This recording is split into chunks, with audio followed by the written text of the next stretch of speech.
bagabo uyu munsi hari ibiribwa byongera intangangabo zabo, haba mu ingano mu buryo bw'ubusukika cyangwa se bw'ibisukika, ndetse n'ubuzima bwazo gatozi uko zifite umumaro cyangwa se zifite imbaraga. Ni ibiribwa bidahenze no ku isoko. Ejo nibwo inshuti yanjye hano yansabye kuyikorera ikiganiro kuri iyi ngingo, reka tubivugeho rero. Ibiribwa warya ingano y'intanga zawe zikiyongera, ugakora intanga nyinshi ku buryo umubare wiyongera bitagusabye kunywa imiti cyangwa se kujya kwa muganga. Hano ni kuri Telemontagne Rwanda, uhakurikira ibiganiro, inkuru zigezweho kandi n'amasomo y'ubuzima kugira ujye ubona ibiganiro byacu byose mu buryo bworoshye. Manuka munsi y'iyi video maze ureba ahantu handitse ijambo subscribe, ni iburyo, nahagana iburyo, ni ibuto rwose ry'umukara. Niba warabikoze uri umuntu wa danje, ntiwiri gubisubiramo. Tumaze kuba 13, ukora ko kantu ntabwo uzongera gucikwa. Nitwa Samuel Mugisha, ntuzanyibagirwe. Ushobora kuba utari unabizi, gusa ibyo kurya turya bigira ingaruka zikomeye ku burumbuke bw'umugabo, ubugabo bwe. Ifunguro ufata uretse kuba rituma ugira ubuzima bwiza, rigira n'uruhare mu buzima bw'imyororokere yawe. Reka tubyumve neza. Kongera umubare w'intanga zisohoka igihe uri gukora igikorwa. Ubunyobwa uzabukenera cyane cyane ubwitwa walnuts. Nubwo ureba ku ifoto, ubunyobwa bwuzuye ubwoko cyangwa se ubunyobwa bwuzuye ubwoko bw'ibinyamavuta bwa omega 3 fatty acids niko bwitwa. Kandi iki ni ikintu n'ikinyabutabire ukeneye kugira ngo wongere umubare cyangwa se wongere mu mubare intanga zawe, intangangabo mu rusange zaboneka mu masohoro yawe. Niko mu byitajya. Dark chocolate ni ubwoko bwa shokora buzwiho kuba buba butarongeyemo amata kugira ngo buryohere cyangwa se butakaze ibara ry'umukara. Izi ni shokora nziza cyane ku bagabo kuko zifitemo amino acids nk'iyitwa L-arginine. Iyi urayikeneye cyane igihe wifuza kongera umubare w'intangangabo zawe mu mubare ndetse no kongera ubwinshi bwazo, turebeye mu ngano y'ibisukika uko zisohoka zingana nyine mu buryo bw'ibisukika. Imboga rwatsi nka epinari cyangwa se spinach ndetse n'izitwa kale zizwiho kugira icyitwa folic acid, kandi ni kimwe mu binyabutabire bituma intangangabo zikorwa ku bwinshi.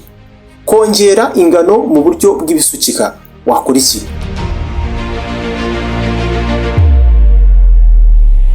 Kuzongera mu ngano mu buryo bw'ibisukika, volume, ingano y'amasohoro.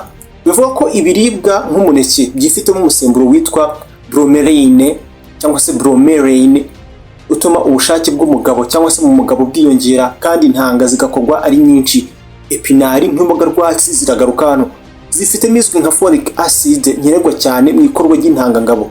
Imbuto z'ibihaza zizwiho kugira zinc ndetse n'ubunyobwa muri rusange. Zinc igira uruhare mu ikorwa ry'umusemburo wa testosterone, umusemburo w'umugabo bundi, umusemburo mwiza ku bagabo utuma bagira ibiranga abagabo nyine. Ikindi kandi ukongera ingano y'intanga usohora. Wagerageza ibyo tumaze kuvuga muri iki gika tugezeho, ukabisya ukabinywa mu ruvange mu kinyobwa bimeze nk'ikinyobwa kimwe, wabibese uzambwira ibyo ari byo. Uzibaza niba waba wifitemo uruganda rw'intangangabo. Ahubwo mu kongerera ubuzima bw'intanga uzakenera ibiribwa byuzuye antioxida zirwanya ibinyabutabire bibi mu mubiri, ndetse n'ibiribwa byuzuye amavitamine. Ifi za salmon n'ifi, amafi aba yuzuye ibinyabutabire by'ibinure byiza bizwi nka omega 3 fatty acids, ibinyabutabire bya omega byo mu bwoko bwa 3 twanabivuzeho kare, kandi zikigiramo vitamine D. Ibyo byose biri mu bintu byongera umuvuduko w'intangangabo kandi n'ubuzima bwazo bukaba bwiza. Inkeri, haba izizwi nk'iz'ubururu cyangwa se izitukura, strawberries, benshi izi nizo tuzi, benshi nizi twiziye rwose zitukura bazita strawberries ni mu cyongereza aho ngaho. Zizwiho kuba zifite ibyitwa ama antioxida twanavuzeho hejuru, arinda intangangabo gupfa no kwangirika byoroshye cyangwa se uko ziboneye. Intangangabo ubu zirinda ibinyabutabire bibi byo mu mubiri.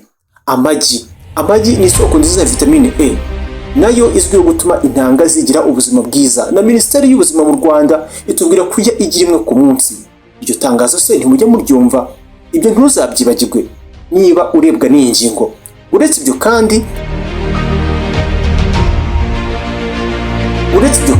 ibyerekeye ibyo kurya, ibiribwa muri rusange, hari ibintu ugomba guhora wibuka cyangwa se uzirikana niba ushaka kongera umuvuduko, ingano y'intangangabo zawe.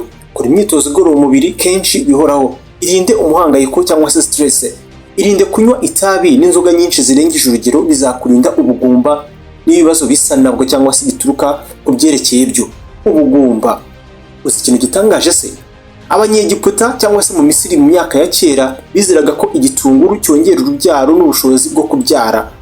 Murabizi bari abantu b'abanyabwenge muri Egiputa, byatumaga bagikoresha cyane mu migenzo yerekeye cyane ni igitunguru mu migenzo yerekeye cyane ibintu nk'ibyo by'urubyaro. Nubwo tutagishingira ku migenzo, uyu munsi igitunguru ni cyiza ku buzima bwawe.